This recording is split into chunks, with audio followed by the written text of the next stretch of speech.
Un pays en Europe tient une place majeure dans la crise des migrants, l'ancienne République yougoslave de Macédoine située au nord de la Grèce. En adoptant une attitude qu'il juge ferme et responsable, le pays espère hâter son entrée dans l'OTAN, objectif qu'il poursuit depuis plus de 10 ans. Euronews a pu rencontrer son président. Notre frontière n'est pas fermée. Ce qui est fini, c'est le passage illégal de migrants, comme cela a eu lieu par le passé. Bien sûr, quiconque souhaite être enregistré et se trouve muni de documents valides peut passer. Dans un entretien au quotidien allemand Bild, le président macédonien a estimé que sans être membre de l'Union européenne, son pays protège l'Europe d'un pays, la Grèce, dont le contrôle des réfugiés est, je cite, défaillant.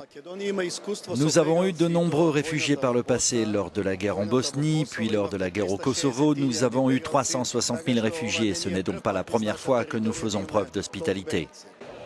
Le président macédonien affirme aussi que son pays a dépensé jusque-là plus de 25 millions d'euros pour faire face à la crise, sans rien avoir reçu de l'Union européenne.